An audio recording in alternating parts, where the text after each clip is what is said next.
Semuanya gimana kabar kalian? Semoga selalu dalam keadaan baik. Jadi welcome back teman-teman di segmen analisa kripto. Di video kali ini kita akan membahas soal DGB atau Digibyte. Ini di request oleh Mahkota Jaya 6 hari lalu.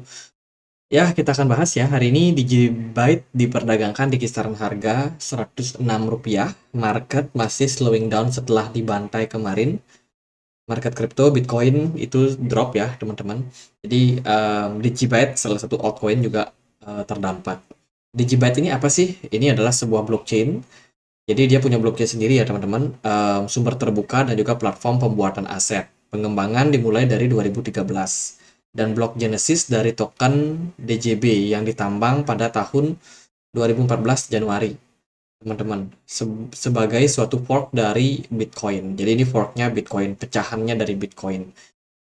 Nah, platform ini itu teman-teman dikembangkan ya, platform ini dikembangkan tanpa memberikan yang namanya reward bagi konsensus. Ini aku dapat informasinya dari Zipmax, teman-teman. Pengembangan Digibyte itu bergantung pada donasi dan juga kontribusi dari para volunteer programmer, teman-teman.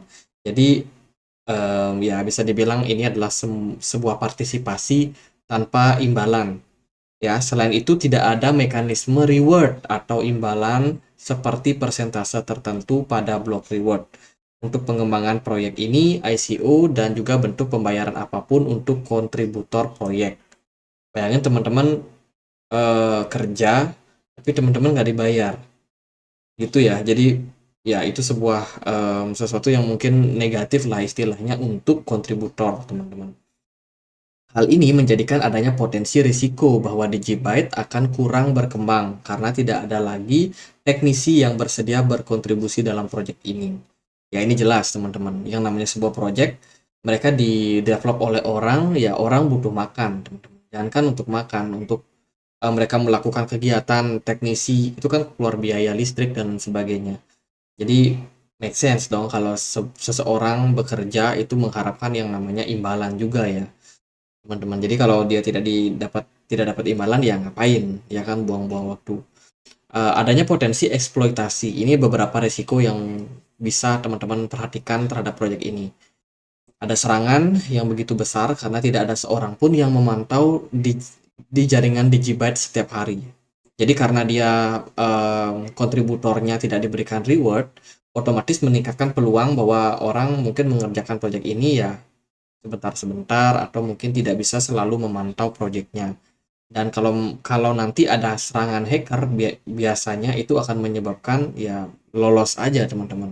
Hacking maka bakalan sangat-sangat mudah untuk masuk ke proyek ini. Jadi itu beberapa yang teman-teman butuh untuk take note atau mungkin sebuah risiko daripada Digibyte. Digibyte sendiri itu dia ditemukan oleh Jared Tate, merupakan salah satu kontributor Bitcoin sejak 2012. Namun pada awal 2020 Tate pensiun dari kontributor Bitcoin. Saat ini Digibyte dikembangkan oleh komunitas global. Jadi dia dikembangkan oleh banyak komunitas orang-orang yang mungkin cukup dermawan meluangkan waktunya untuk mengembangkan proyek ini. Ini website resminya digibyte.org, teman-teman. Ada beberapa keunggulan yang mereka punya. Mereka ada app-nya yang bisa teman-teman dapetin ya, software wallet sama hardware wallet itu tersedia buat Digibyte. Lalu ya ini beberapa keunggulan mereka yaitu pertama decentralized. Mereka juga bilang kalau mereka itu sudah secure teman-teman sebagai 5 kriptografi algoritmik yang real dan juga sulit untuk ditembus. Mereka mengatakan bahwa proyek mereka secure, kemudian bisa lebih cepat ya, kecepatannya sampai 15 detik untuk 40 transaksi, lebih cepat daripada Bitcoin.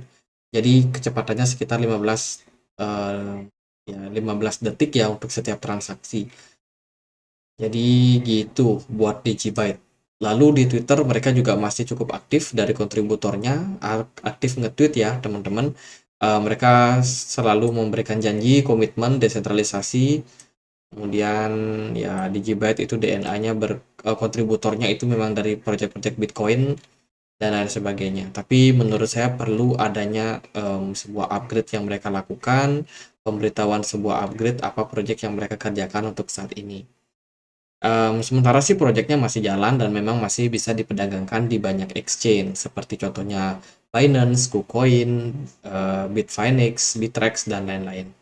Supply maksimumnya untuk token ini yaitu sekitar 21 miliar DGB dengan supply beredarnya itu sekitar 78%-nya yaitu 16,4 miliar DGB, teman-teman. Jadi ya sekitar 21% lagi masih bisa di-create ke market. Ya itu sih, teman-teman ya harus kalian perhatikan dalam proyek ini. Kalau menurut saya sih nggak terlalu banyak orang yang memperhatikan koin ini lagi ya. Udah tenggelam dengan banyaknya koin-koin baru yang bermunculan. Itu sih beberapa poin yang bisa teman-teman perhatikan untuk DGB ini, even dia dibikin ataupun dibuat oleh kontributor daripada Bitcoin yang memang mengawali ya yang namanya cryptocurrency, crypto aset teman-teman, tapi tentunya ini perlu kita untuk lihat seperti apa kontributor dan juga pengembangan proyeknya yang sekarang. Ya, yang namanya project kalau menurut saya sih memang butuh yang namanya dana, biar orang developer juga lebih semangat mengerjakan projectnya. Makanya biasanya dalam mekanisme itu ada yang namanya pembagian reward. Contohnya Bitcoin, rewardnya ada bagi setiap developer, pengembang, bagi para miners juga yang sudah berhasil membantu memecahkan yang namanya angka-angka algoritma sehingga transaksi bisa dilakukan. Ada reward ya yang dibagikan teman-teman kepada para miners. Begitu juga dengan proyek-proyek yang sifatnya proof of stake.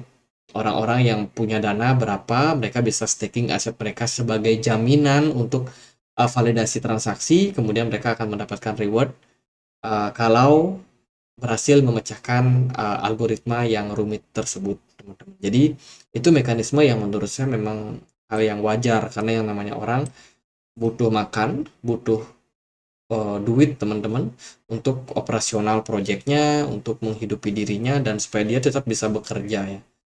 Jadi gitu sih, ini beberapa poin yang teman-teman harus perhatikan dari proyek ini.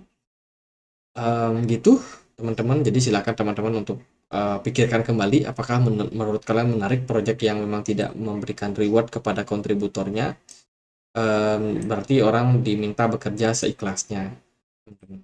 Kalau mereka mau ngerjain ya oke, kalaupun enggak ya enggak jadi bahan gini juga, teman-teman. Karena tidak ada komitmen juga ya kan. Kalau kita lihat dari segi pergerakan harganya, DGB itu terus dalam proses penurunan. Ternyata kita sudah pernah membahas koin ini ya di 2022 kemarin, dan sekarang harganya udah terkoreksi sampai kisaran harga 0,0069 dolar. Menurut saya sih penurunan yang terjadi ini cukup wajar teman-teman, disebabkan karena 2021 kemarin kita udah masuk bear market, jadi kalau ada koin yang turun yaitu hal yang wajar. Cuman yang teman-teman harus take note adalah posisi dari pergerakan DGB belakangan itu volumenya benar-benar sama seperti dulu ya. Volume perdagangannya masih ada, tapi dari smart money pergerakannya itu makin lama makin turun. Menurut saya sih ini bukan sinyal yang begitu bagus secara teknikal jangka pendek. Kita nggak tahu pasti apakah jangka panjang mereka masih akan growth, tapi kalau kita melihat fundamentalnya tadi, sepertinya ada mekanisme yang mereka harus perbaiki. Seperti ya memberikan reward lah, intensif lah kepada developer selayaknya teman-teman. Supaya mereka juga semangat tuh mengawasi proyeknya, jangan sampai mereka bekerja tanpa dibayar ya kan. Kan ya itu sebagai bentuk terima kasih ya kepada mereka yang udah mengembangkan ya harus dapat reward juga. Kalau kita lihat dari segi pergerakan teknikal sih menurut saya tekanan jualnya masih cukup ada. Buat sekarang level yang menjadi bottom itu adalah di 0,0058. Let's say kalau di Gigabyte masih bisa mempertahankan level tersebut maka masih aman. Cuman ini teman-teman harus take note juga ada pola yang saya sendiri masih melihat ini ada sebuah potensi untuk cup and handle. Teman-teman pergerakannya udah mulai jelas ya terlihat. Dan cup and handle ini bisa berpeluang untuk melanjutkan fase penurunan. Jadi kalau nanti dia breakdown dari level 0,0058 dolar tersebut, maka target berikutnya bisa ke 0,0025. Ini nggak pasti turun, tapi kalau dia breakdown dari level konfirmasinya di kisaran harga 0,006. Itu bisa saja mengarahkan pergerakannya kembali terkoreksi.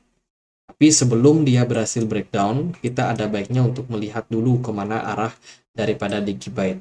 Kalau nanti Digibyte ternyata gagal atau tidak berhasil menembus area tersebut, dan justru pergerakannya malah rebound, maka kita bisa bilang bahwa pola cup and handle ini sudah gagal. Kalau dia seandainya naik ya teman-teman. Tapi kalau andai kata dia benar-benar breakdown, itu adalah sebuah warning buat teman-teman juga. Untuk sekarang posisinya pergerakannya dari BTC dominant sudah mulai mengalami penurunan. Artinya altcoin akan dapat momentum untuk sedikit kenaikan yang lebih baik. Posisi dari market, kalau kita lihat tadi Bitcoin masih dalam tahap awal koreksi. Jadi buat teman-teman yang mungkin ya ada yang panik dan lain sebagainya, menurut saya sih nggak perlu terlalu panik lah. Untuk sekarang saya melihat bahwa potensi buat market untuk koreksi terlebih dahulu. Ya mungkin di Kibat juga akan ada sedikit koreksi-koreksi yang lebih dalam. Jadi ya prepare aja buat teman-teman. Jadi gitu sih, paling nggak dari fundamental teman-teman udah tahu proyek ini memang tujuannya untuk layanan transaksi, tapi di satu sisi ya mereka ada negatif side juga teman-teman. Secara teknikal juga kita udah bahas, secara supply mereka masih bisa di-create ya sekitar 21% lagi, jadi masih ada kemungkinan koinnya nambah sehingga dari segi market cap-nya bisa lebih besar, sekaligus inflasi juga berpeluang kalau adopsinya semakin sedikit. Jadi ya paling gitu aja buat Digibyte. Semoga videonya bisa bermanfaat, dan kalau teman-teman ada pertanyaan lain, ada komen lain buat dibahas, bisa langsung tulis di kolom komentar. Oke gitu aja, semoga bermanfaat, dan akhir kata saya Andri, makasih.